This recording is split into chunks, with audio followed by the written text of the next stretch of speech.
Share बाजार के लिए नए फाइनेंशियल ईयर की शुरुआत बहुत खराब रही है। निफ्टी जहां 1.5% टूटा, वहीं सेंसेक्स 0.2% से ज्यादा टूटकर बंद हुआ है।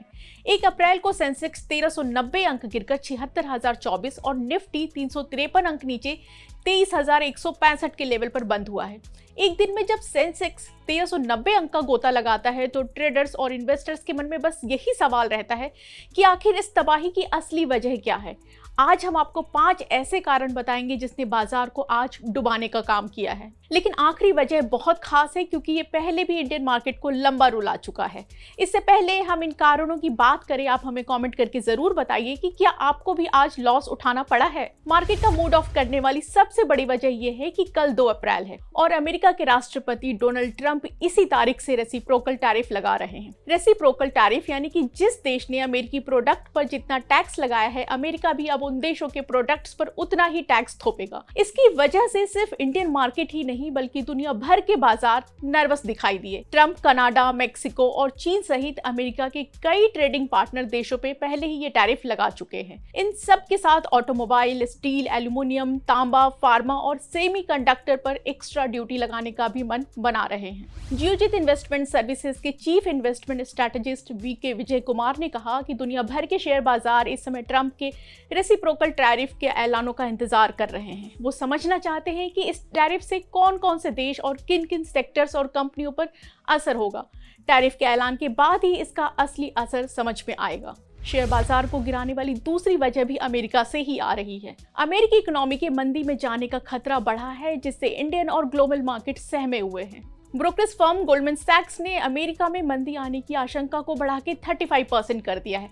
इससे पहले ये सिर्फ 20% था।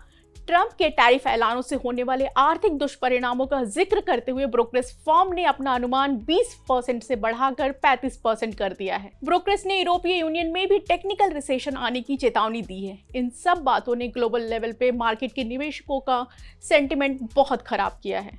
मार्केट टूटने की तीसरी वजह प्रॉफिट बुकिंग रही। सेंसेक्स और निफ्टी पिछले 8 दिनों के दौरान 5.4% बढ़ चुके हैं। इसकी वजह से इन दोनों इंडेक्स का 2025 का रिटर्न अब तक पॉजिटिव हो गया था।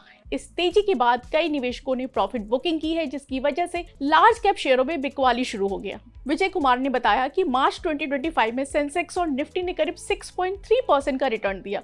ये दुनिया के ज्यादातर देशों के मुकाबले बेहतर है। उन्होंने कहा कि इस तेजी के बाद मुनाफा वसूली की उम्मीद पहले से थी और वैसा ही हुआ। क्रूड ऑयल का प्राइस बढ़ना भी बाजार के लिए चौथी बुरी खबर रही। इंटरनेशनल मार्केट में क्रूड ऑयल के प्राइस में तेजी ने भी इंडियन शेयर मार्केट का सेंटिमेंट कमजोर किया। ब्रेंट क्रूड का भाव 1.51% बढ़ के $74.74 पे पहुंच गया। इससे भारत के इंपोर्ट बिल को लेकर की चिंताएं बढ़ने लगी है। कच्चे तेल की बढ़ती कीमतें आमतौर पर घरेलू बाजारों को नुकसान पहुंचाती है, क्योंकि भारत तेल के सबसे बड़े खरीदार देशों में से एक है। बाजार में आज हाहाकार मचाने वाला 5वां और सबसे अहम वजह यह है कि विदेशी निवेशकों ने एक बार फिर बिकवाली करना शुरू कर दिया है।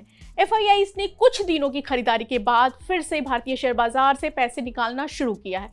एक्सचेंज के आंकड़ों के मुताबिक विदेशी निवेशकों ने शुक्रवार को नेट 4,352 करोड़ रुपए के शेयर बेचे, जिससे घरेलू बाजारों पे दबाव बढ़ गया। इस बीच शेयर बाजार में डर का संकेत देने वाला इंडिया वोलेटिलिटी इंडेक्स भी आज कारोबार के दौरान 10% चढ़कर 13.97 पे पहुंच गया। अब आइए अंत में जानते हैं कि टेक्निकल चार्ट पर आगे बाजार का हाल कैसा रह सकता है। जियोजित इन्वेस्टमेंट्स के चीफ मार्केट स्ट्रेटेजिस्ट आनंद जेम्स ने बताया कि बाजार में फिर से मजबूती लाने के लिए हमें 23,700 से लेकर के 23,750 से ऊपर एक बड़े मूव की जरूरत है।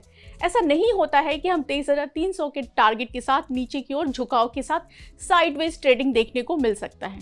23,750 से लेकर के 23,300 के रेंज से आगे ब्रेकआउट होने पर कम से कम 250 अंकों की उछाल देखने को मिल सकती है। शेयर बाजार की ऐसी तमाम खबरें जानने के लिए आप हमारे साथ जुड़े रहें। इसके लिए हमारे फेसबुक पेज को लाइक करें, यूट्यूब चैनल को सब्सक्राइब करें और हमारे व्हाट्सएप चैनल से भी कनेक्ट करें, जिसका लिंक नीचे कमेंट बॉक्स में दिया है।